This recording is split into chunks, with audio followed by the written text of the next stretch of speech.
Happy New Year's Eve, kids. It's Dominick Izzo. I haven't been here in a while on a live Cop Talk Live Changing Cop Culture episode. But it's New Year's Eve, and it's not our normal regular day, but I thought I would just hang out with you guys for a little bit on a New Year's Eve to see how you're doing, and let's close out the New Year's together. Couple different things. Thanks for the last several months of support on this channel.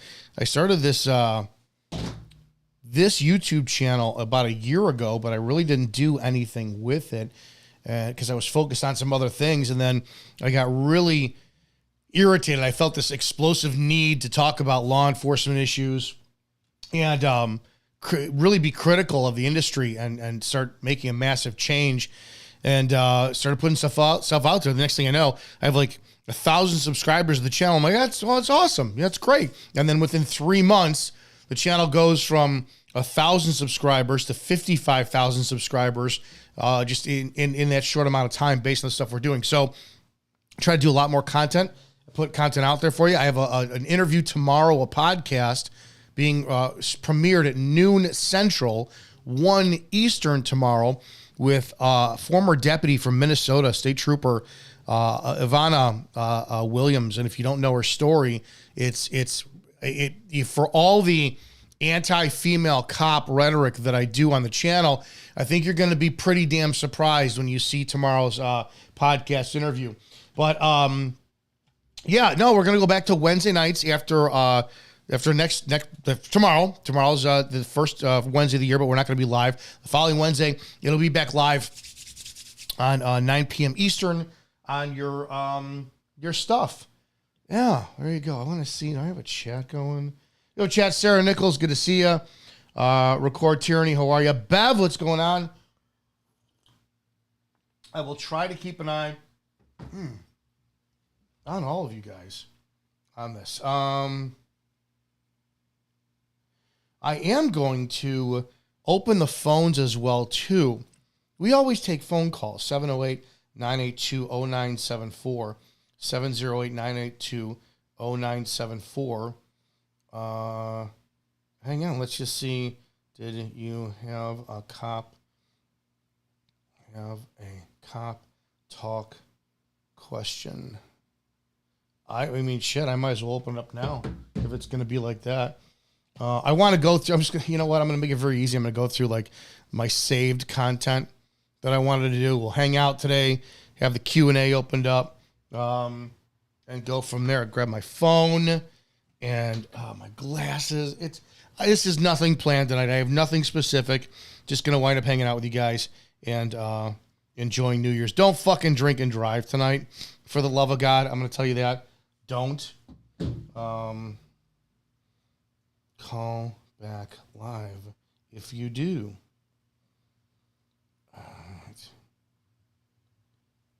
Hang on. What is this? Let me hear this. Hater. Just calling. Oh, Tater Hater. Hi, Dominic. This is Officer Tater Hater. Just calling in to wish you Happy New Year. Hope you had a Merry Christmas. And I'm sorry, Dominic. I took you up on your advice, and yes, we need to have a chat about Georgia highway patrols' insane tactics that are not only very, very shady but dangerous. They need the mobile spike. I don't. Do you guys know what the mobile spike is? You know what? I will take a look at this. This is tomorrow. So just to let you know, let me switch over screens here. So for tomorrow, this is on the horizon. This is going to be an interview you guys are going to want to check out tomorrow. Marlon White, what's going on? Phil Anselmo, what's going on? Tater Hater, I got to save your number. Let me go for the Georgia Highway Patrol. I'm going to pleasantly play this. Excuse me. For your consideration, anybody ever wants to wind up getting involved in supporting a company to stop vehicle pursuits, let me find this video. Here, and just enjoy. Belmont for you because why? You're serious. Yeah, but I'm not even looking backwards. We're good.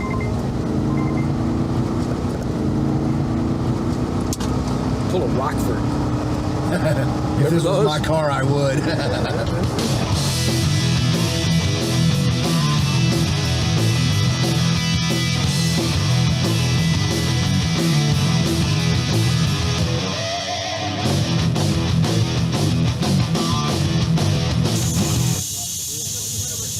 Absolutely blown out of the water from the outside point of view and perspective of Who this. is that guy? How there's no gap. It's seamless between where the tires meets the strip, and that's it. Our patented spike strip is very unique. It's the only spike strip that works at speed. When the tire rolls over the spike strip, the blades guide the quills through the steel belted radials. The quills then pull away from the blades, exposing the channel which allows the air to escape any tire in under 60 seconds. I can be driving, pull up alongside the suspect vehicle, press a button, it shoots out, the vehicle runs over it, and we stop the pursuit within a few minutes. Match your speed, check your distance. Check your distance.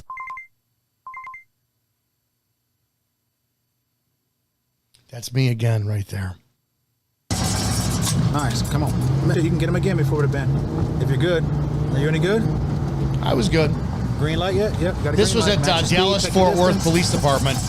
We got a great track there. Deploying it and knowing that I deployed it correctly, I had to question myself that I actually even hit the vehicle because Officer Rick, he's a I didn't great feel guy from anything. Florida. Then I saw the tire going flat, and then I realized, okay, I did get it. Have you done this? That's a number of Uncle times Ted already? Nugent. I did it yesterday. And Great. I could probably say the guy in the seat there is Joe Wood. Joe Wood from Street Outlaws. He is a personal friend. We actually met on the filming of this for Mobile Spike, and instant. The guy's a class act. He's one of the greatest human beings I know. Got to hang out with Ted Nugent for about 4 hours, and yes, he could talk. Oh God, the entire 4 hours. Like I don't think anybody got a word in edgewise. He's worse than me. Concept, huh? Yeah, it's brilliant. It really is. Oh, gotcha.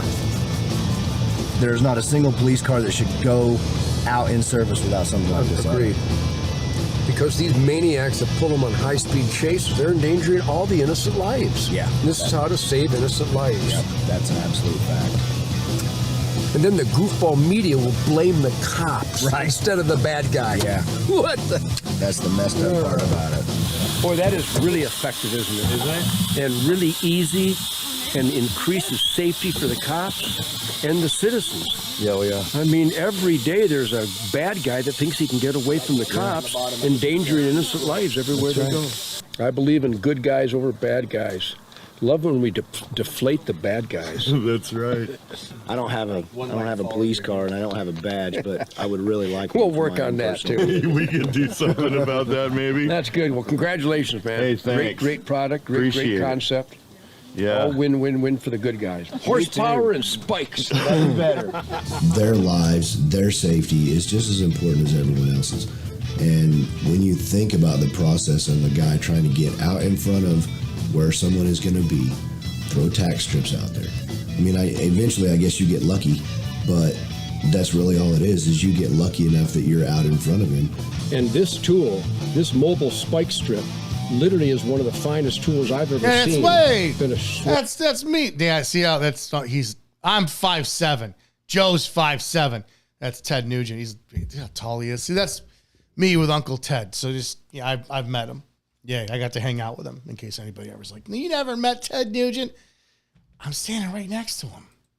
Warren Sheriff Deputy for over 34 years, and I've spent a lot of time in squad cars. I've never been in a high-speed chase, but this will save not only law enforcement heroes' lives, but it will save we the people's lives as they put themselves in jeopardy, getting close to fleeing bad guys and ending it now. Yeah, it's back in 2017 when I actually had gray still in my beard. Or black still in my beard. It was ridiculous. Yeah, it's New Year's Eve. I just want to chill. I have not touched base with you guys in a while. Phones are open. Don't drink and drive tonight. Don't. I don't care. And I'm going to tell you flat out. Here, this is my ultimate view. Talked about this many times. If you drink and drive, knowing that there's Uber, There's Lyft. If you're in my area and I can, I'll come get you. Maybe. I don't know. There's your friends, there's your family, there's taxi cabs. You can even call 911 and say, listen, I am too drunk to drive. I want to be responsible. Can the police department help me some way or another? They would rather have you call than get behind the wheel of a car, even though I think I'm wrong about that. They would rather have you get behind the wheel of a car so they can improve their stats. But what are you going to do? If in knowing all that, you got a couple pops tonight, man. It's New Year's Eve, this and that, and you get behind the wheel of your car and you drive, you're a fucking cunt. I mean, like, you don't have any value as a human being at all. None. Like, literally forfeit your value to humanity card. It doesn't exist. That's just my 2 cents. And the cops out there? Oh, I know. You guys are the worst offenders of DUIs out there on the planet, thinking that your professional courtesy is going to pave the way for you getting off, which is effing ridiculous and happens way too much, and I can't stand it. It is what it is. 708-982-0974. And I'm going to, hang on, I can do this friggin' dust. Well, yeah, I am. Why are you asking me?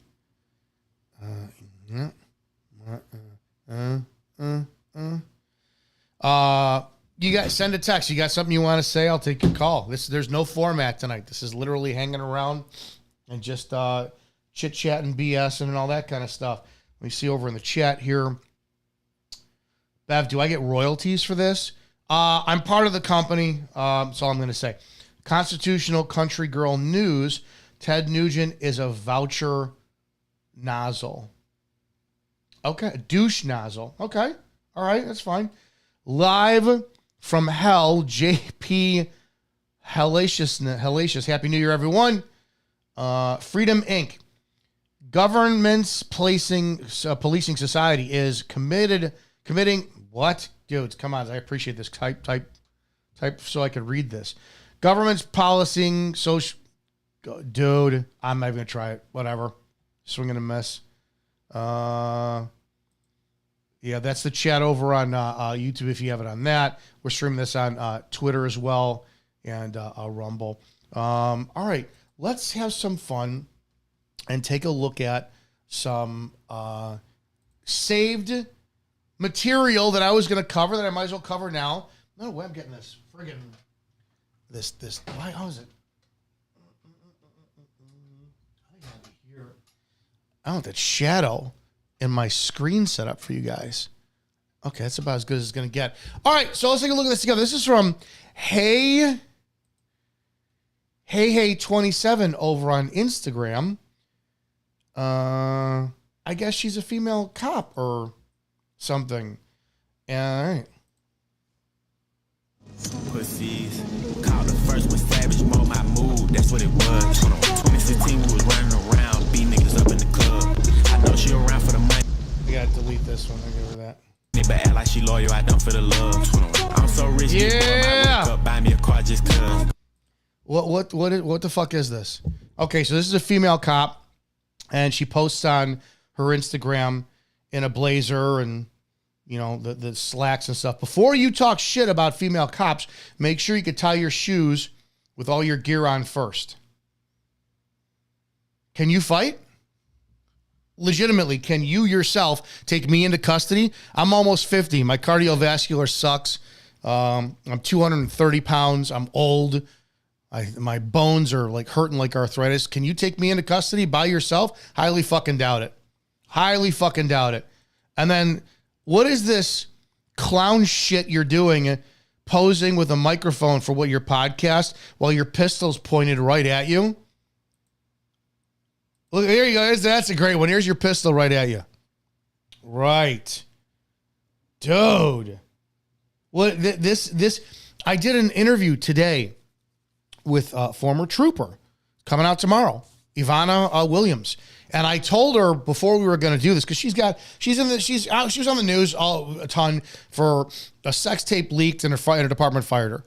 I didn't like what the department did. I can't stand the hypocrisy of like sex scandals in law enforcement when 90% of it is fucking willing guys who all get involved. Like that girl, the female cop from Tennessee last year, who was a meme was made out of her because she like was sleeping with 5 guys in her department. Why did they only target her?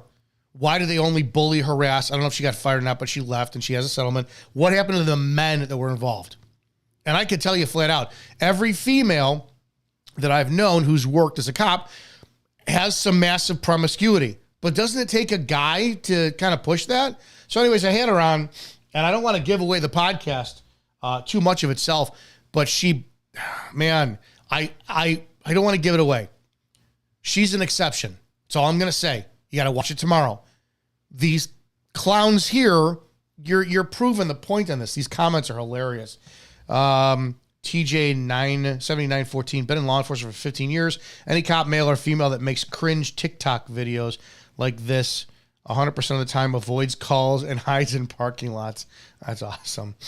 Can you fight? That's a good question. I am Franklin Smith. Being a female cop is fine. Making it your entire personality and taking pictures like this is weird. See, I don't need to comment on this stuff when you guys are awesome enough to do it for me.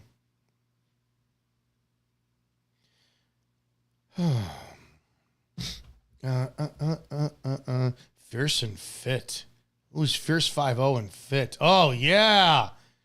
Another female cop out there. Gotta show how fierce. I don't fucking. Oh, my God. I don't mean to be an ass. And trust me, I was big on social media when it really took off with my department and shit. And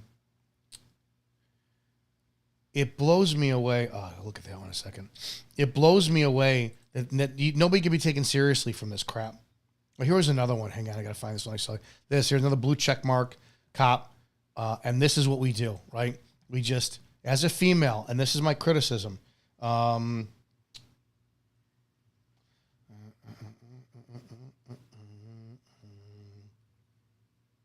gotta answer some texts.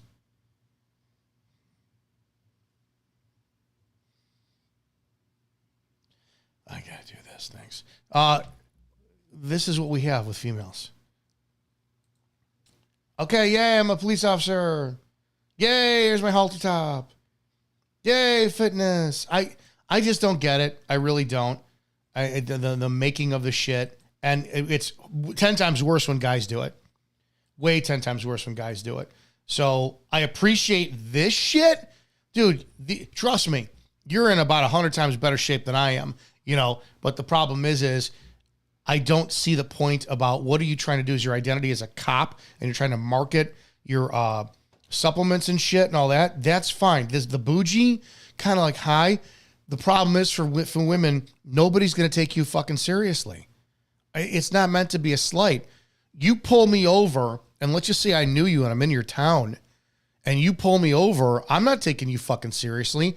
And if you do, and if I had a wild hair up my ass or whatever, it would be hilarious to just watch you go, I step out of the car, I'll be like, yeah, you better call for backup. Dude, you know you're going to shit your pants. You can't be taken seriously like this. Whatever. It is what it is. Let's see, is there a chat? We have a chat here. I'm looking over this as well, too. Steve over in the chat. Steve Ladner, you don't have to drink and drive to get a DUI when self-proclaimed heroes are running the roads like dogs. That's actually what's happening. I'm not disagreeing. Have you seen those cops who were caught arresting people, issuing them DUIs, and it's like pure, there's not an ounce of alcohol in their system? It's insane. It's fucking insane. It really is. Freedom Inc., a government agency, policing agency, is completely unconstitutional. If government has the authority over you, then you are not free. We're both in a tyranny. Sorry about the previous comment. Okay, I appreciate that. Bears and cigars. The Bears suck, dude. Cigars don't. They don't. Dom, happy New Year's. Paisan, you got it, Goomba. Blessings to you and your family in 2025. I appreciate that, man. Appreciate that, too. live from hell. Have you seen the thousands of illegal DUIs performed every month? I don't, no offense, I'm not sure what an illegal DUI is. I mean, if you're going to go for the stop not being constitutional, no real probable cause or something like that, maybe, but I've never seen that. Shenandoah Daddy, Dom, can you please speak about the officer safety culture that's caused police to fear anyone and everything? In my opinion, it's opening a door to tyranny. Why is training instructed that way? So I kind of talked about that in a video I just did the other day. When I went to the academy, I went to the University of Illinois, Champaign-Urbana, PTI, Police Training Institute, class of 1871. I was in there March of 2001 till June. Yeah, June 2001. Dude, I'm going to tell you, they instilled in us from the first day, like the first full day you arrived there. I don't remember what day of the week it was. Maybe it was a Sunday. We had to get there. But Monday, so we arrive on a Monday, and we get there Sunday. And then we have to go to Andy Cassavant's like compound, which is probably about 20 minutes off campus. For those, if anybody's listening to me and they remember, if you remember Andy Cassavant, I think he was a retired Glendale Heights police officer out here in Illinois. And he had a compound. It was a giant warehouse, like one of those aluminum farm apparatuses that had a classroom inside of it. And that's where we did firearms cleaning, firearms education, firearms discipline, like a faux training with firearms. And we did live tactics there as well too. And the first day, so it's the first day, right? I'm 26 years old and I'm not afraid to fight. I came from the nightclub industry. I worked at a 4 a.m. bar for 4 years before becoming a cop. I was a competitive folk style wrestler, and I was just young meathead. I was not afraid to get my hands dirty. They had us. I remember it was cold that day too. I was wearing the PTI sweatshirt. And it was just, you had a uniform. We had to wear blue pants, and then the polo that had PTI logo on it was a gray polo. And then if you wanted to wear the sweatshirt, wear the sweatshirt. When I got in the room, I took the sweatshirt off, and we had a practical. They paired us up. It was me, and I remember who she was. I don't remember her name. She's not a cop anymore. And they took each of us out as individuals. And what the rules was is you're all going to go out. But when you come back in, do not say a word. In other words, don't give the scenario up to the other people. Let them experience it as you go. So it was 3 different scenarios. And then, so 3 groups of 2. So 6 people got taken outside. And all I remember is they gave us these like paintball guns, but they were filled with water balls. So it was paintballs, but water balls. And if you've ever been shot with a paintball, you know how that feels. So we went outside. It was myself and this woman, and we had a holster on and eye goggles. That was it. And I've got the, the polo on. So I've got nothing covering me. And all I remember is we're in a parking lot, and it's parking lot. There's about 30 cars all around. And that was more than that, because you had all the students who drove there from a room and all this shit. And we were about 30 feet away from the building, because he walked us out into the parking lot in between all these cars. And Cassavant goes, through that door, there's a burglary going on right now. It's a bank robbery going on right now. Take as much time as you need to deal with it. Those were the only instructions he gave. That's it. So we formed a plan. And the plan was, I'm going to walk up and I'm going to open the door. And the door opened on left. So I had my pistol here, and I opened the door so that she could veer in and kind of cut and be on the other side of it. It was the tactic I thought of. I wanted to open the door to stay in the way, but then I would come out and go around the door. I didn't really understand tactics back then. And that was it. We're going to go into it. So I walk up to it, put my hand on the door, I pull it open, and the next thing I know, my right arm is fucking on fire. I mean, I'm like, this is what the heck? I felt like all the muscle and the flesh was just being burnt off of my arm. And I look, and right there in a Jeep, I mean, just like 2 feet back from me is the getaway driver. And I walked right past him, didn't even see him.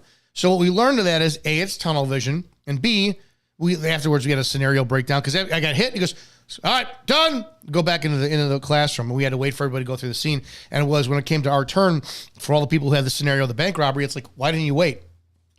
Why didn't you wait? It was you knew that it was a bank robbery and you knew they were going to come out that door. Why did you go to it? And we're like, oh yeah, never thought about that. And then what we learned is when you have that, they called it, I'm going to get that son of a bitch, the syndrome. It was, I'm going to get that son of a bitch. And when you have that, you get tunnel vision and you don't see anything else.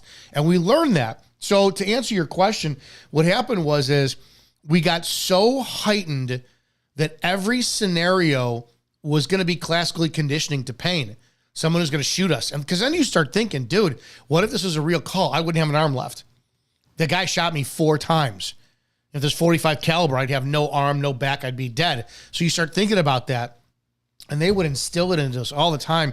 You know, you go to a barking dog complaint, the 95-year-old woman who called the police because her next door neighbor's got the dog barking, you're going to turn around and go deal with the dog. She's going to shoot you in the back. So tactics and officer safety and all this shit. We had Cindy the blonde and Cindy the red, who were 2 actors, and they would role play scenarios with us, and you never knew which Cindy was going to show up. I mean, they both had a hot and cold button. They both were either completely docile or they were fucking crazy. I've got on VHS, you know, because they filmed all of our scenarios. I've got like Doug. Oh, I can't remember what Doug's last name was. Doug, one of the main instructors, he was cracking up and they said, we're saving this for the highlight reel. I dealt with 2 Cindys at the same time and Doug in a domestic where it was like towards the end of the academy and they're just fucking with all of us.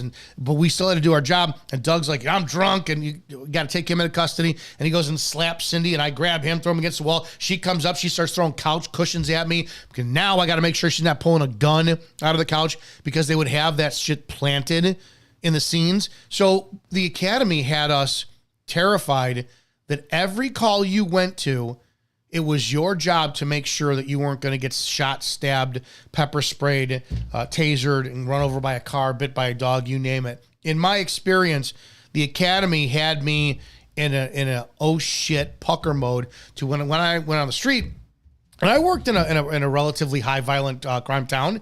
I love how people like there's a guy who's on a podcast with me, Cliff Moore, who actually lives in the town that I used to police. And he's like, dude, during the day, it's great. At night, you don't want to fucking walk outside. You don't know what's going to happen to you. It's like, so you compound that. I didn't work in a really nice, quiet, white bread neighborhood. So it was always that officer safety shit. So I guess to answer your question in a roundabout way, it was a lot of what the academy taught us and how we were always brainwashed into thinking that you were going to get shot and killed and all that shit. Steve Ladner, Ted Nugent. Today, everyone backed the blue and they screwed him over. What happened? Ted Nugent today, everyone to back the blue, they screwed him over. I don't know what happened with Ted Nugent at all. No idea. Trump, record tyranny. Trump wants to give blanket immunity to all pigs. I don't know the totality of what he had said. What I had heard him say in a speech was something along the lines of he doesn't want federal prosecution for them.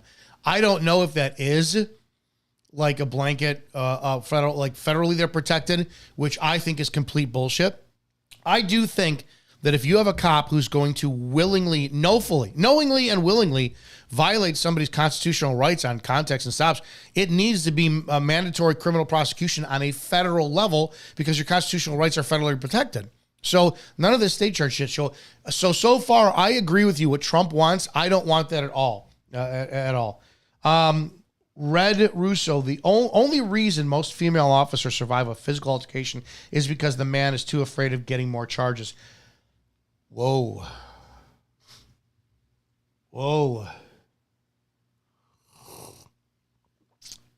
Give that man a prize.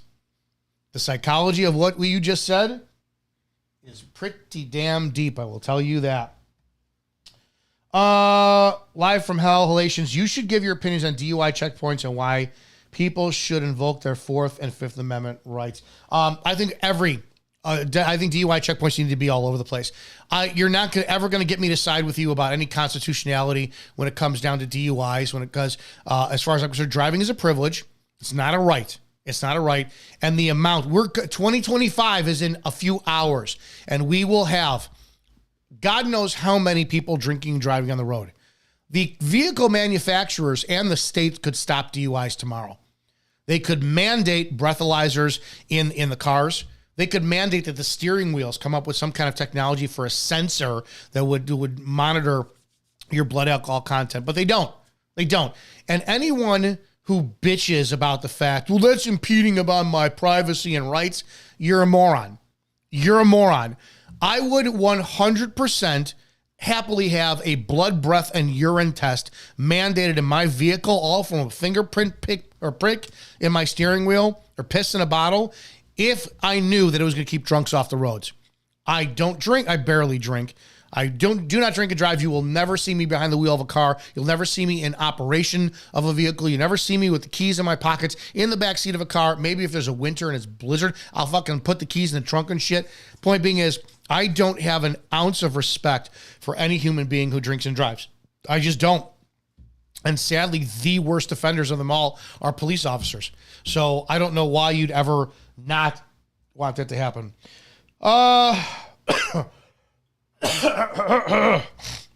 Veteran of a dissident. Is that Officer Ducklips? I don't know who that is, man. Sean, can she drag my fat ass to safety? No, she should stay out of policing as the infantry. That was back at that last video we looked at.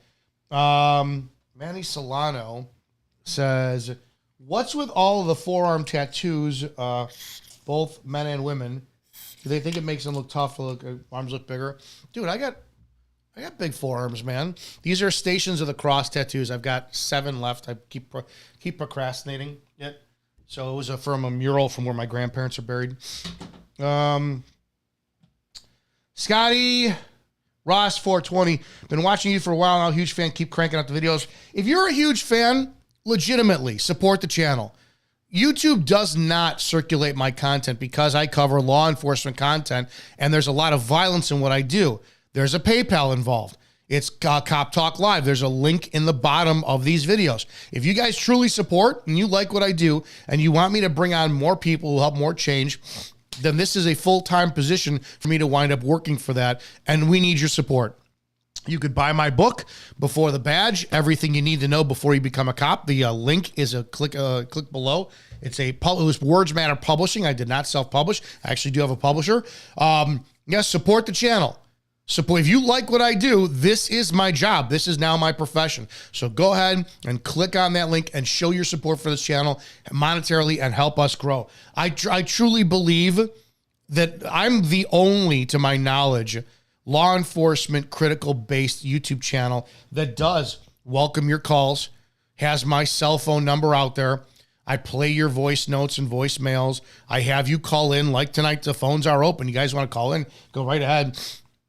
And I interact with people. I truly believe this can be a 1 million subscriber channel and a community and a culture. And I want to do more of it. This is just there's so much I can do, and I need the resources to have others help with this channel. And with you, we can do it. Live from hell musicians, yes, the stops. Lots of illegal arrests based on false positives or just lying enforcement. Many videos circulating. If that's the case, dude, then yeah, any type lying in law enforcement. There is not one acceptable incidence you can give me for a cop to lie, sans to get a confession without promising something. When it comes to the evidence manufacturing or a prosecution of somebody to get a conviction, I truly believe, this is my 100% opinion.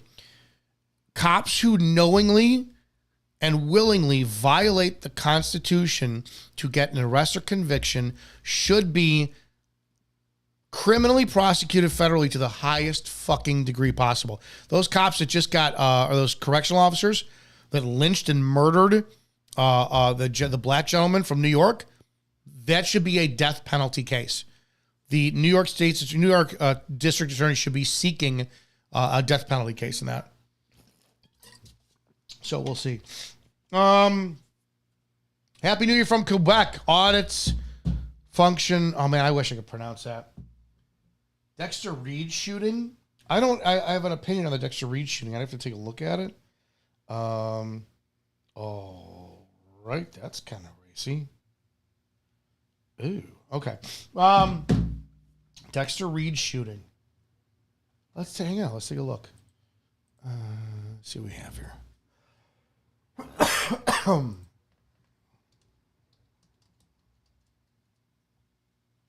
Dexter Reed, you said?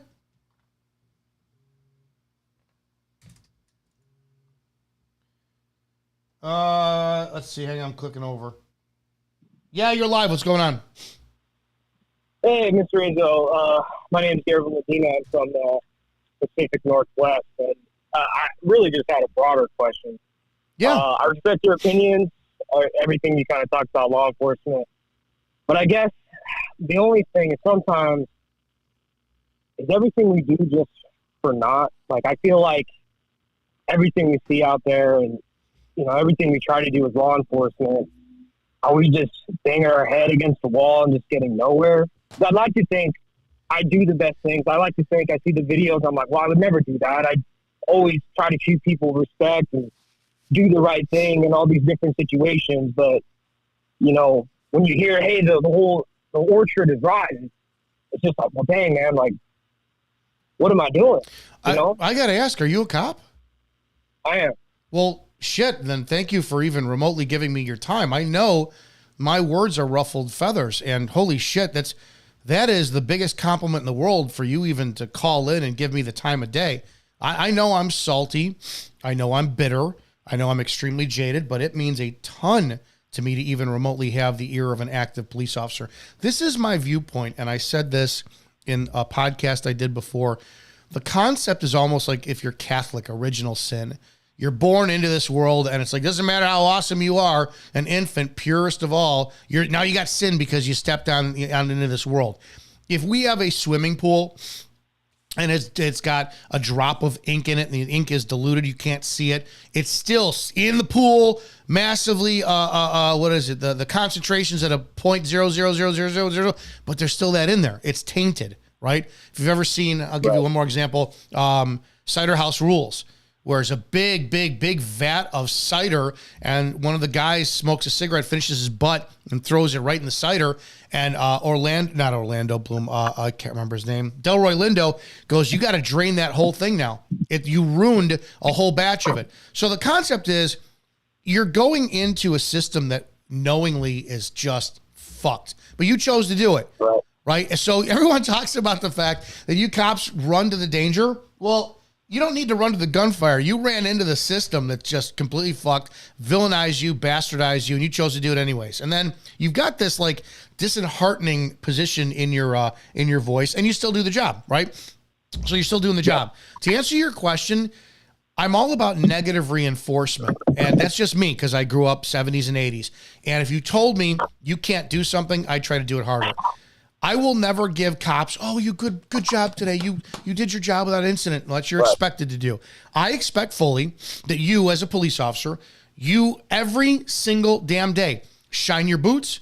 Your uniform is tailored and pressed. You go to work. You keep yourself fit and shape. You wind up knowing your laws, your department policy, know the Constitution as best you can. If not, keep working and working and working and working it so that every single day you get closer to perfection as what the standard of a police officer is, and you're never going to achieve it. Why is it that Olympic athletes do not ever settle for anything less than perfection? Professional sports never do. I would think that a lot of other professions do, but cops, we give them this big leeway. So for you to feel like disenfranchised and disheartened, I completely understand that, but that just means that you actually give a shit, in my view, and you actually care. And I can bet you anything that you got the coworkers who fucking give you shit. How long have you been on, by the way? I got to ask that. Going on 5 years. I got 25 left. There was an article that somebody gave me an email on my second year on. And I remember specifically reading it. You know, that's when we have to print up the email. So we didn't have our phones. We had Nextel phones. So you had to print up an email. So I printed up this email and I'm reading it on a toilet at the police department. And it was all about the stages of being a cop. And years 1 through 3, you're like gung-ho, you want to take on the world, everything's awesome, you're working all the overtime possible, you never take a day off, nothing could go wrong. Years 3 through 5, you start to slow down a little bit, you see the reality of what command staff is. Right around year 5, you start going, why the fuck am I doing this? And everything hit me in the order that it said it did. Year 5 came and I went, this job sucks, what am I doing this for? So yeah, that year 5 is a real crucial eye-opener. Just to answer your question, for just you acknowledging it, just the fact that you acknowledge it, and you're not going, well, fuck you and this and that, the fact that you are aware is everything. That's everything. You will be very successful finding the answers to your own questions because you clearly give a shit. And that's all I care about. And to be honest, that means that you are the type of cop we want staying on the street, and hopefully you will have a long career. You will advance. You will wind up getting stars, stripes, bars, clovers, and all that shit. And you'll have a great... I have no interest.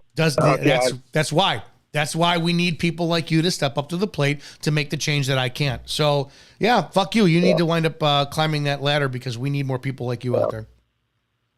Well, sir, I appreciate your time. Last point I want to make, total side note. But that point you made earlier about city cops, like big departments, going to smaller departments, 100% on the money. I did the same thing.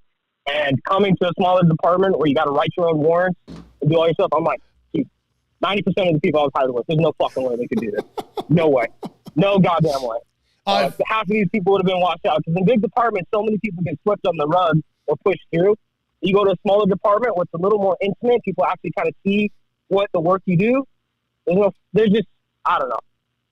It's, when I hear people get mad at cops and stuff like that, it makes me mad, not because they're criticizing us, because I'm like, fuck, for them to be in that position, I feel like an asshole because I see other cops doing other shady shit. And then I'm like, well, now you're making me look like and feel like an asshole, and everybody else thinks I'm an asshole. That's physical cause and effect. But don't even go on a tangent, sir. No, tangents are good. Well, if you don't mind me asking, I don't want to know where you're at now. What big department did you come from? I don't mind. I don't work there anymore. Portland. You said Portland? Yeah, Portland, Oregon. Yeah. Oh, Liberal Central. Wow. Okay. Yeah. Be safe out there. Year 5 is a great turning point. You're aware now, and now you can almost like start your career 2.0. So, I honestly, I have so much respect for you for even actually considering my words and applying them. Be the better cop than I wasn't. Let me just say that. Well, I appreciate your time, sir, and I've looked to strive to be the cop the public needs me to be. So. I appreciate that. Be safe out there and have a great New Year's. Likewise. Thank you, sir. 708-982-0974. That's awesome. That's fucking awesome. I want to look at this really quickly. Veteran of dissent. Let's take a look at this. Is it Brad? I dealt with him on the Melissa Kelly-Uzinski case. I like this guy. But all right, I didn't hear about this. And let's get to some breaking news right now. We've been telling you about all morning. Video was just released within the hour of a deadly shooting of a man during a police traffic stop. Right now, our Chris Ty has seen the video, joined us right now. Chris, what can you tell us it shows? I know you've probably just gotten a glimpse of it, but take us through what we do know now. Okay, let's walk you through this step by step, Brad. 26-year-old Dexter Reed was driving in his white SUV back in the middle of March when police came upon his vehicle in plain clothes. According to a report, I think I saw that one. That was in the middle of the intersection. Yeah, I don't have a problem with that shooting. Yeah, no, Dexter Reed, I want to see if there's other. Yeah, this was kind of it. No, I don't. Officials in Chicago have released body. It's the only problem I have is the amount of shots that were done. It's just spray and pray, and it was a bunch of crossfire. I wonder if we could find this on Twitter so people could see. It was chaotic. Dexter Reed shooting. It was chaotic, and you saw cops who had shitty tactics and all that kind of stuff. So unlock the doors now. Let's take a look at this one. Unlock the doors now. Open the door now! Open the door now! Open the door now! Officer Court Davis, shots fired! Shots fired! Is that not a female cop?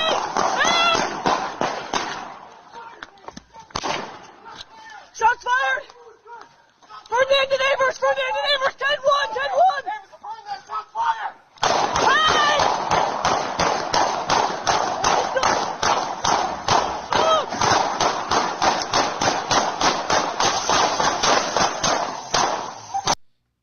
Yeah, when you think about it, how much fucking accuracy do you think those shots had? So it's a lawful shoot, but those are cops who have an adrenaline dump.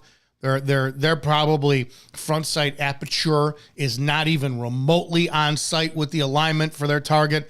That was just praying to shoot or spraying to shoot back. That's all that was. Good lawful shoot, but shitty tactics. So that's what I have to say about that. Yeah, you're live. What's going on? Hey, long time watcher, I guess. Thanks, First time caller. Thank you. I am actually a 14-year veteran paramedic in Illinois.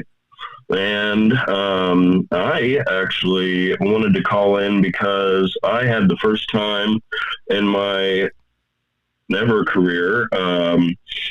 I was actually injured in the line of duty and unfortunately had to use a food pantry for the first time and with my service dog. And the police were called on me and sent to my home due to it. And because of it, they broke my hand, entered my home without permission, broke my hand, tackled me, pulled my concealed carry weapon off of me, and arrested me for assault on a peace officer with absolutely no warrant, no justification, and I have the entire body camera. And I have never in my life ever thought that I would go through anything like this. Well, if you have the body camera, then would you send that to me? I'd love to see it. I'd love to do a review of it. Of course. And no offense. Anytime somebody says, like X, Y, and Z happened, I'm always going, all right, but there's always this side of the story, right? But if you have the body camera footage, I would love to see that. Yeah. I know how some places are, especially with service dogs. I don't know what the law is, but I know that like you can actually take your pet dog to any place in our state that doesn't have food. Like you can go to Home Depot with your dog and wheel around because it doesn't serve food there. You can't go to Jewel and walk around with your dog. But service animals, I don't know what the law is. It's just some of the shit, you know our state, and I don't know what part of it you're in. Well, when I got hit, with my accident, I was actually hit on the job, and I have a traumatic brain injury with post-traumatic stress disorder, and so she does medical alert for me and stuff like that. So she's actually prescribed for me. So it's federally, they have to let you in, and that was the issue. Is they sent the food pantry somehow because they saw I gave them my ID because they requested it to get in. They sent the police to my house. I'm break this down for me. And yeah, you could send the body camera footage to me, but you went to a food pantry. Did they ask you to leave? Yes. Okay. Did you leave? Yeah. What's the crime? Exactly.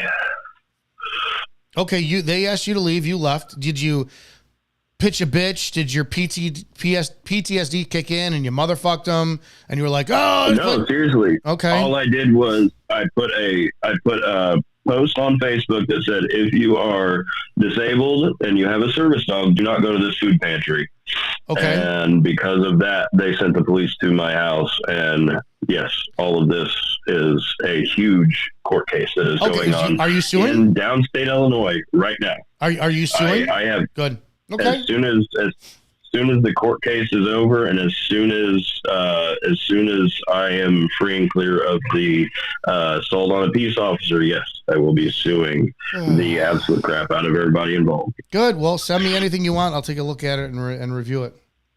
Will do. I definitely will. And I'm trying to get it to everybody involved that would be willing to take a look at it. You got it. I appreciate that. Go ahead and send it, and I hope you have a good New Year. Yes, sir. Thank you very much. I appreciate it. Thanks for being one of the upstanding police officers. I appreciate that. Sure. Thank you. All right. Don't forget, tomorrow there's the interview that's going to be released at noon Central tomorrow, 1 Eastern.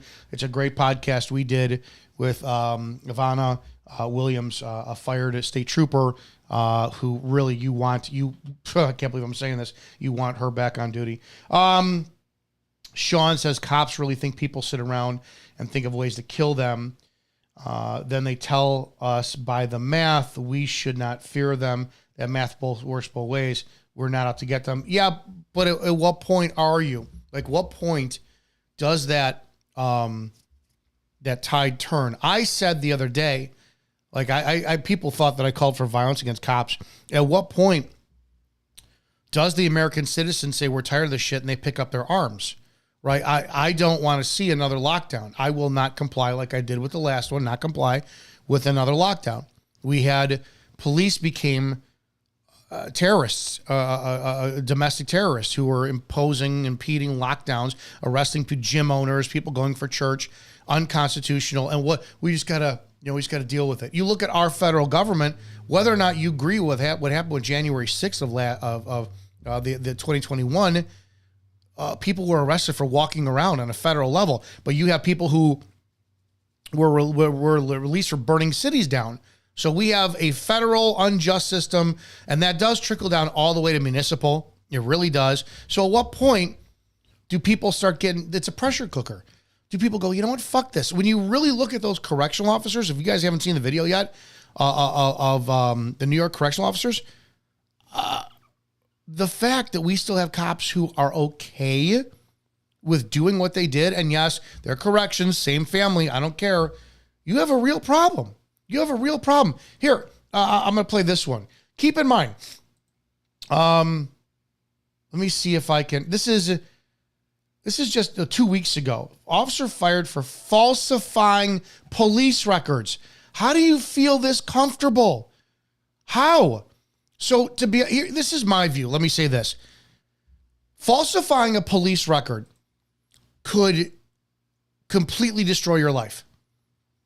You got criminal charges, you lose your job, your wife leaves you, can't afford your mortgage, can't afford your rent, your kids, she goes and she starts jocking somebody else, and all of a sudden she'll divorce you, pay your child support. You're now flagged with a criminal arrest for the rest of your life. Do you have to pay court fines? Are you on probation? Can you get another job because you've got that? It is so detrimental, a lie from police officers. And I don't know what happened with this one, but if you have a female, or any cop, doesn't matter if it's female or not, who is knowingly lying and affecting people's lives that a lot of you out there think are shitbags, right? The guy who was murdered and lynched by the cops was serving a 17-year sentence for stabbing his girlfriend. I don't care if he's the biggest piece of shit on the planet. They're supposed to be protected by the men who swear and the women who swear the oath to uphold the Constitution that are in their care. End of story. They're not there to dish out punishment. How can you be okay with this? We stand for. Officer Brooke Cano fired from the Whitehall Police Department after an extensive investigation into allegations of falsified evidence and documentation. Whitehall Police Chief Mike Crispin says the incident happened 2 months ago and resulted in the wrongful arrest and felony charges against an innocent woman. We realized immediately watching what happened during the arrest and what was reported in the arrest didn't match up, and that initiated an investigation for us. According to police documents, Officer Cano falsely documented a confession that never actually happened in an official report. Her body-worn camera shows the arrest. So what you did is actually felony fleeing, okay? And it's a felony charge. Just last month, Cano was placed on a 3-day suspension following a separate incident. Documents say she used excessive force against a pregnant woman during an arrest, referred to the woman's companion with a derogatory name, and failed to provide medical attention to the companion following a use of force event. FOP Capital City Lodge number 9 President Brian Steele. He absolutely had probable cause to effect that arrest. They're also claiming that Officer Kano was dismissed on frivolous charges. I guess I would ask them, do you think this is frivolous when you take someone's liberties from them when they didn't do what you said they did? Great answer. It's the violation of everything we stand for. If that's the case, and if it's true, because I do believe in due process for police as well too, I think you need to have a higher standard of investigation to make sure that they're held accountable. Why is this woman not in jail? Why is this woman not in jail? So it's on that one. So going back to your question, Sean, if this continues, like, you got to think about this. I don't know, the way I do.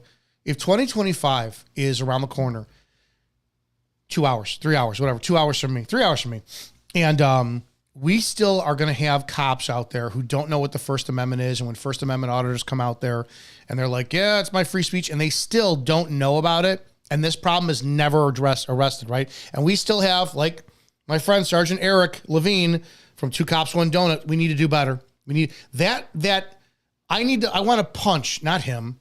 I want to punch anyone in the face who's in law enforcement that sees people killed, unlawful arrests, violation of civil rights, and then you just hear, we need to do better. We need to do better.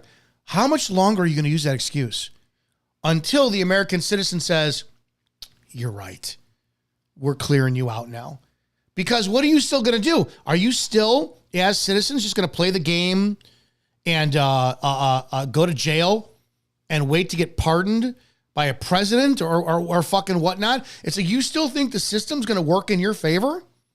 I have no hope in the system. I will cover it. I promise someday I'll cover it. Let me see if I have this. I'm going to cover this soon.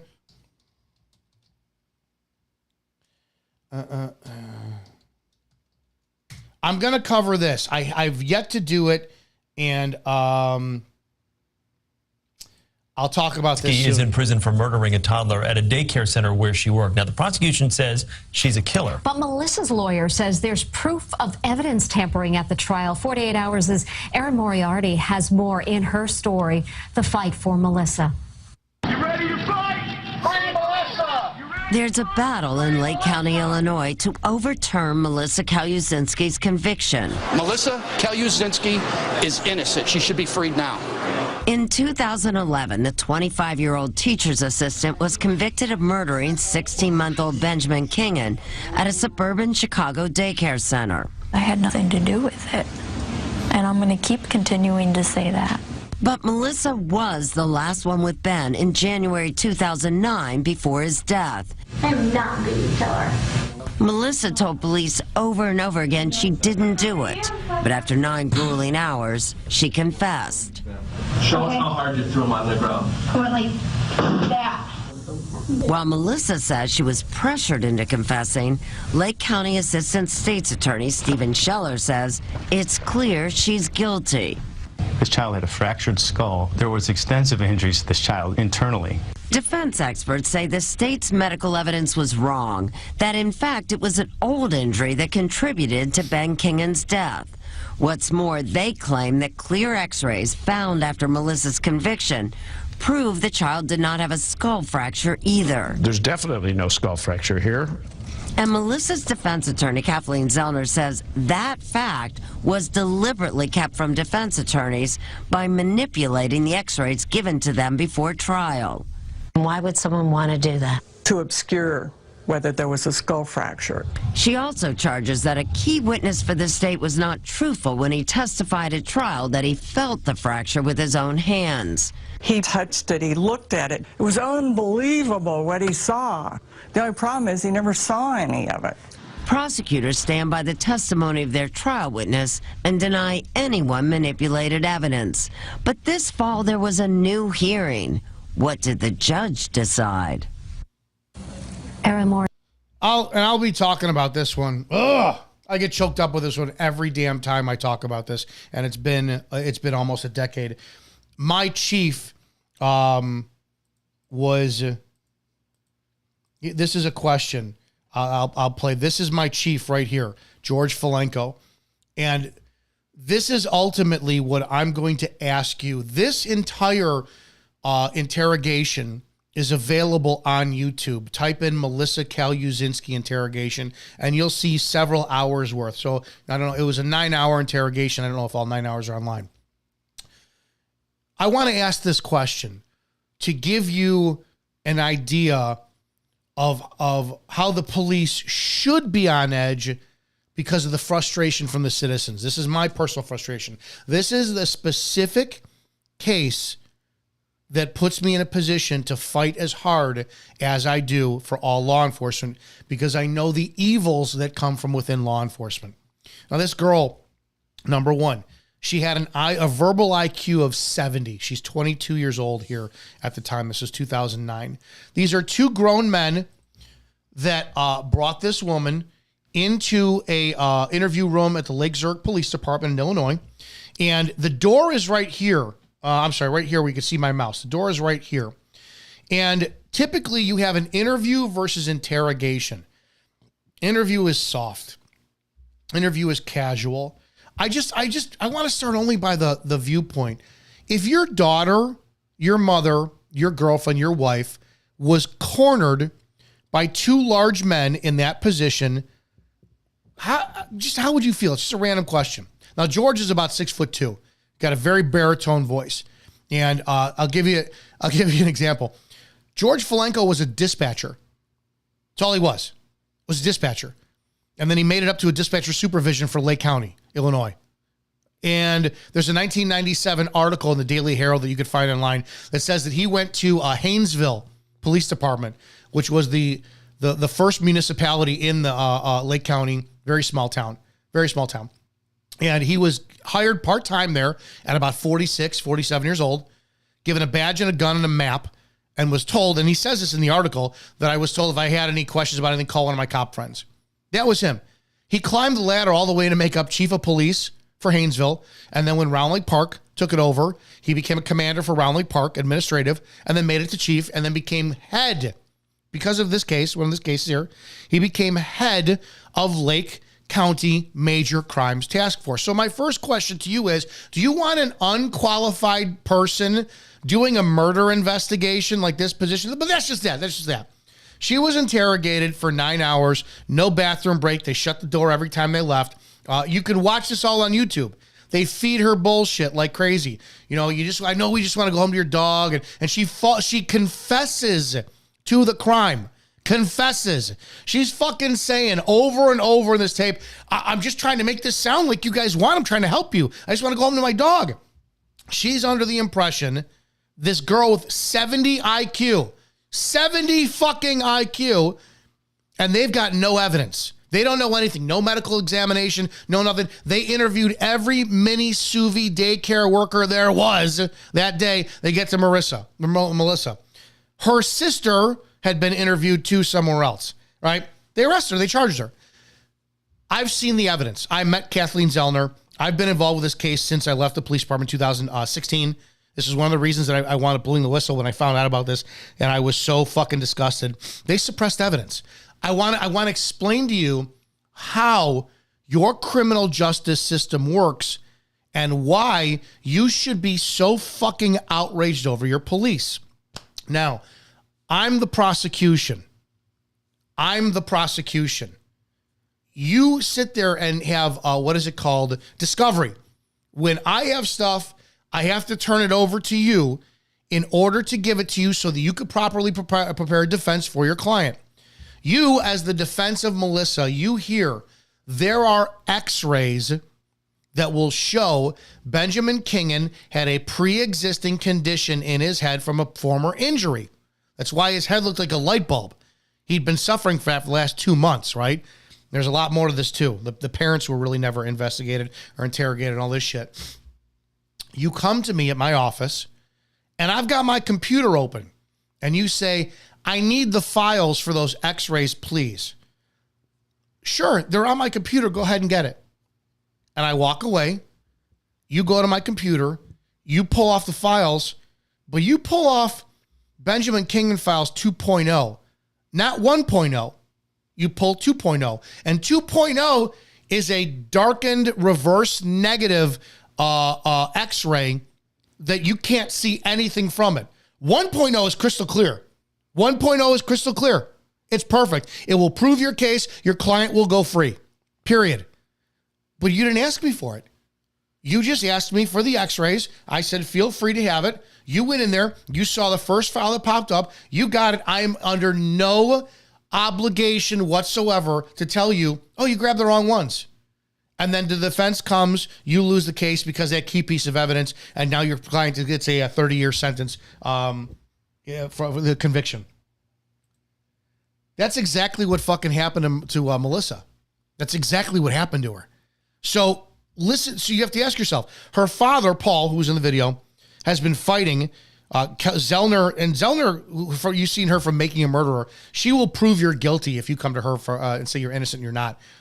The point being is your courts have all this information. There's a smoking gun that would free this woman tomorrow, but the Illinois Appeals Court, Illinois Supreme Court, there's like, meh. That's your criminal justice system, and they don't fucking care. They forced this woman into a false confession. After 9 hours, they pressured her. Now, you want to talk about, Sean, in your question, cops think they're in danger. When you have cops like this, and I know I'm taking an extreme measure, I hate George Filenko on a level that, and I'll never do it. I'll never be a suspect in anything that happens to him. I would love to take my hands, wrap them around his neck, and squeeze until he confesses that he fucking tortured this woman for 9 hours and an innocent woman is in prison.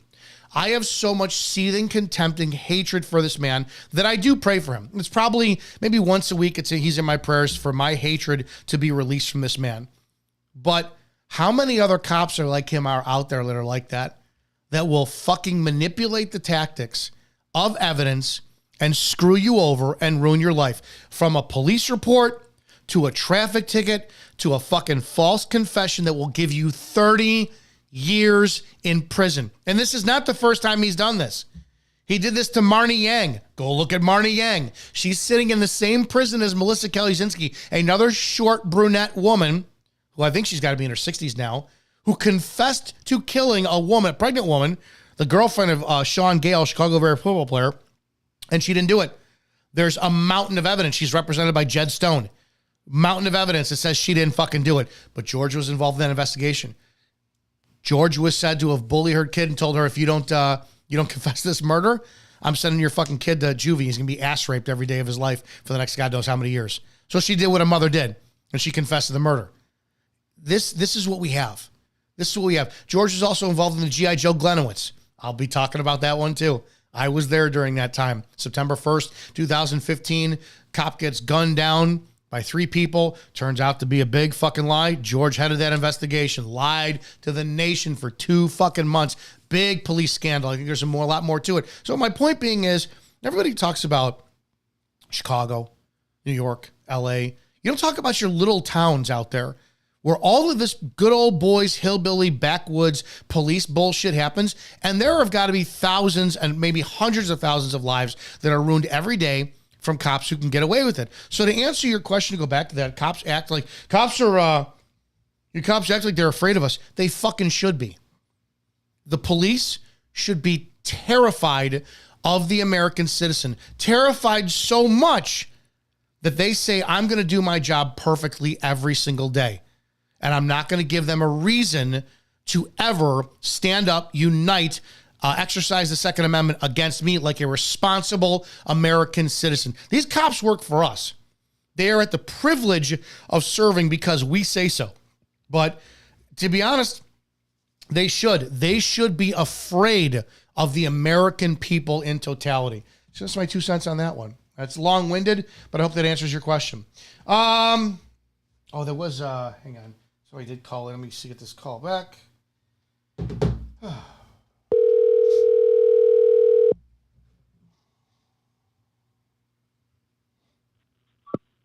Hello. Hey, sorry I missed your call. You're live. What's going on? Oh, how you doing, Dominic? Good. What's up, man? Good. You know, I've been trying to to talk to you for like the 3 past Wednesdays, and I haven't done a live. I haven't done a lot. Well, it's okay because I haven't done a live since the second week of November. So this is the first live we've done. But yeah, no. What's on your mind? No, all right. And I'm 74 years old, and I've had trouble with police all my life since I'm 17. I won't even go into it because it's so many years ago, and I've forgotten 99% of it already. But what I want to know is, I watch these videos and I see the cops beating the hell out of. You remember the old saying, 8 to 80, blind, cripple, or crazy? Yeah. And it seems to me like a lot of these cops, I'm not saying all of them. I'm saying that a lot of these cops, they don't care who they beat the hell out of. It could be a 10-year-old. It could be an old man that's blind and crazy. And what I wanted to ask you was, what are the cops going to do when one relative, a husband, a boyfriend, a father, a son, a mother even, sees one of these videos with their kid getting beat or their elderly grandmother getting beat on the side of the road to a pulp? What are the police going to do when one of these guys goes off his rocker and starts shooting cops all over the place? Just said it. We survived Rodney King. I remember that clearly. And here's the problem. It's going to start from the black community, sadly, because they're always weaponized. Most likely, because they're picked on them. They are. There's an issue with it, but you still have 6% of the population committing 53% of the violent crimes out there. It's a cultural issue they're not addressing. Problem I have is they're constantly weaponized. George Floyd. I condemn what happened to George Floyd. He didn't die of the fentanyl. Excuse me, he did die of the fentanyl. Derek Chauvin didn't kill him, but that perception of Chauvin kneeling on him, neck or not, like some Serengeti fucking trophy he shot for 9 minutes, was the worst thing he could have ever done. Now you have these New York correctional officers. If you watch the video of Brooks, Robert Brooks. Oh, I did. Oh my God. They use a boot to shove him up by the ribs. One is grab. You could see the one correctional officer grab him by the throat, then grab him by the hair, and he's got the afro, so you can't really grab. But you could see there's so much anger in that correctional officer's. It's rage. It's 100%. So at what point? Where people like us keep saying, well, we have to come together, we need solidarity, this and that. There needs to be a point where, I'm going to tell you flat out, if the black community decides to burn New York to the ground because these cops are not criminally prosecuted and the death penalty is sought, I will go, do it. Well, yeah. Not going to stand in their way at all. Right, but the one that made me one of the sickest, was I don't remember, a couple of weeks ago maybe, where the lady was on the side of a highway. She needed a ride. Instead of giving this woman a ride, who she was, I don't know if she was drunk or if she was just sick, and they let her walk, and she got hit by a truck and killed. Did you see that one? I did not. Oh, I don't know what you look for. Look it up. You'll see it. It made me so sick to my stomach. Can you describe it again? Anything all by it? Well, what happened was there was a woman, an older woman, I'd say in her 60s, maybe 50, 60.